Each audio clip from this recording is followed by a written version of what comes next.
Hi, good morning. ഇപ്പോൾ കാഠ്മണ്ഡുവിലാണ്. നമ്മുടെ Kathmandu city തന്നെ ഒരു ചെറിയൊരു അമ്പലത്തിൻ്റെ മുമ്പിലാണ് ഇന്നലെ രാത്രി ടെൻ്റ് അടിച്ചത്. അത് അതിൻ്റെ അപ്പുറത്തൊരു ശാന്തിവനം എന്ന സ്ഥലമുണ്ട്. ഞാൻ അവിടെയാണ് ശരിക്കും ടെൻ്റ് അടിക്കാൻ പോയത്. പക്ഷേ അവിടെ കുഴപ്പമൊന്നുമില്ല. ഈ അടുത്തുള്ള വീട്ടിലൊരു വരുമെന്ന് പറഞ്ഞ് ഈ അമ്പലത്തിന് മുമ്പിൽ നടന്നു. കുഴപ്പമില്ല, നല്ല സ്ഥലമാണെന്ന് തോന്നുന്നു.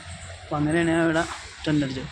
അതിനു മുമ്പ് ഞാൻ ഇത് നമ്മുടെ ഇവിടെ ഒരു അവർ ലേഡി ഓഫ് അസംഷൻ ചർച്ച് ഉണ്ട്. ഞാൻ അവിടെ രാത്രി പോയി അവിടുത്തെ ഫാദറിനെ പോയി കണ്ട്. അപ്പോൾ ഞാൻ ചോദിച്ചു, അവിടെ ഗ്രൗണ്ട് നല്ല ഗ്രൗണ്ടുണ്ട്. ഞാൻ ചോദിച്ചു അവിടെ നിന്ന് ടെൻ്റ് അടിച്ചു. ഇല്ല, അവിടെ നടക്കില്ല, അങ്ങനെ അവിടെ കിടക്കാൻ പാടില്ലെന്നൊക്കെ പറഞ്ഞു. ഞാൻ പിന്നെ അവിടുത്തെ കഴിഞ്ഞ പ്രാവശ്യം ഇതുപോലെ അല്ല നാഗാലാൻഡിൽ പോയപ്പോൾ കൊഹിമയിൽ ഇതുപോലെ ഒരു അവർ ലേഡീസ് ചർച്ച് ഉണ്ട്. അവിടുത്തെ അച്ഛനാണെങ്കിൽ നമ്മുടെ മലയാളി കൂടിയായിരുന്നു. അച്ഛനോട് ഞാൻ ഇതുപോലെ തന്നെ നമ്മൾ അവിടെ ടെൻ്റ് അടിച്ചോട്ടെ എന്ന് ചോദിച്ചപ്പോൾ ഇല്ലില്ല, ഇവിടെ അങ്ങനെ കിടക്കാൻ പാടില്ല. പക്ഷേ നമ്മൾ ഈ ബാക്കിയുള്ള ഗുരുദ്വാരകൾ, ഇതുപോലെ അമ്പലങ്ങൾ അവിടെയൊക്കെ ചെന്ന് കഴിഞ്ഞാൽ നമുക്ക് ഇത് കുഴപ്പമില്ല. ഇതെന്താണെന്ന് ഇങ്ങനത്തെ കാഴ്ചപ്പാട് എനിക്കൊരു പിടിയില്ല.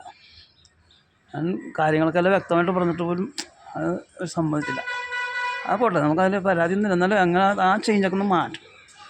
ഇതിപ്പോൾ നമുക്ക് ഇത്രയും നല്ലൊരു സൗകര്യം ഉണ്ടാക്കി തന്നു.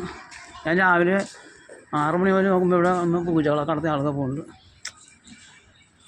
പിന്നെ അങ്ങനത്തെ ഒരു നല്ലൊരു സ്ഥലത്ത് ഒന്ന് വിട്ട് കാഠ്മണ്ഡു സിറ്റി ഇവിടെ ബാക്കിയുള്ള സിറ്റി ആയതുകൊണ്ടേ ബാക്കിയുള്ള സ്ഥലത്തൊക്കെ ഒന്ന് ടെൻ്റ് അടിക്കൽ ബുദ്ധിമുട്ടാണ്. ഇവിടെ കളിസ്ഥലങ്ങൾ അപ്പുറത്ത് രാവിലെ നോക്കുമ്പോൾ നല്ല കളിസ്ഥലങ്ങളും ആളുകളൊക്കെ കളിയൊക്കെ കഴിഞ്ഞ് പോയി. ഷട്ടിൽ കളിയും മറ്റുള്ള പരിപാടിയും എല്ലാം കഴിഞ്ഞ് പോയി.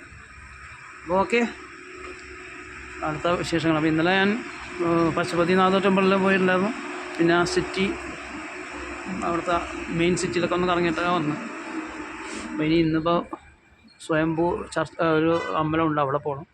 നമ്മുടെ യോദ്ധ സിനിമ പിടിച്ചത് അവിടെയും അതൊക്കെ കണ്ട് നേരെ റെക്സോൾ നമ്മുടെ ബോർഡറിലേക്ക് പോകണം.